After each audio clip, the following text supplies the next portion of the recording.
ഇനി വരുന്നൊരു തലമുറയ്ക്ക് ഇവിടെ വാസം സാധ്യമോ? മലിനമായ ജലാശയം, അതിമലിനമായൊരു ഭൂമിയും.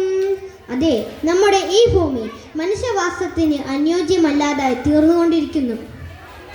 അതിന്റെ ഫലമാണ് നാം ഇന്ന് അനുഭവിക്കുന്ന കാലാവസ്ഥ വ്യതിയാനവും ആഗോളതാപനവും എല്ലാം ആസന്ന മരണത്തിലേക്ക് അടുത്തുകൊണ്ടിരിക്കുന്ന നമ്മുടെ ഈ ഭൂമിയെ സംരക്ഷിക്കുവാൻ നമുക്ക് ഓരോരുത്തർക്കും കടമയുണ്ട്.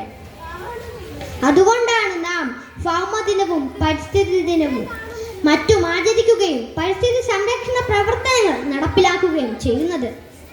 എന്താണ് പരിസ്ഥിതി? നമ്മുടെ ഈ ഭൂമിയും അതിലെ ജീവനുള്ളതും ജീവനില്ലാത്തതുമായ എല്ലാ ഘടകങ്ങളും ചേർന്നതാണ് പരിസ്ഥിതി. അതിൽ എന്തിനെങ്കിലും ഉണ്ടാകുന്ന നാശം നമ്മുടെ നാശമാണ്. എന്നാൽ ഇന്ന് നമ്മുടെ പരിസ്ഥിതി വളരെയധികം നശിപ്പിക്കപ്പെട്ടിരിക്കുന്നു. മണ്ണും ജലവും വായുവും മലിനമാക്കപ്പെട്ടിരിക്കുന്നു.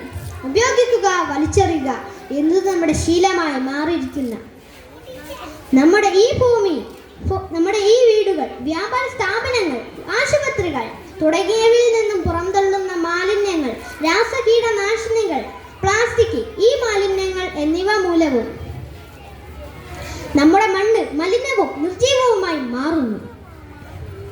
മാലിന്യങ്ങൾ വലിച്ചെറിയുന്നത് മൂലവും വ്യാപാര സ്ഥാപനങ്ങൾ, ഫാക്ടറികൾ, കൃഷിയിടങ്ങൾ എന്നിവയിൽ നിന്നും ഒഴുകിയെത്തുന്ന മലിനജലവും കീടനാശിനികൾ, വാഹനങ്ങൾ, കപ്പലുകൾ എന്നിവയിൽ പുറന്തള്ളുന്ന എണ്ണ, രാസവസ്തുക്കൾ, പ്ലാസ്റ്റിക് മാലിന്യങ്ങൾ എന്നിവ മൂലവും ജലസ്രോതസ്സുകളും സമുദ്രവും മലിനമാക്കപ്പെട്ടിരിക്കുന്നു. ഇവ മറികടക്കാൻ നമുക്ക് ഏവർക്കും ഒത്തുചേർന്ന് പരിശ്രമിക്കാം.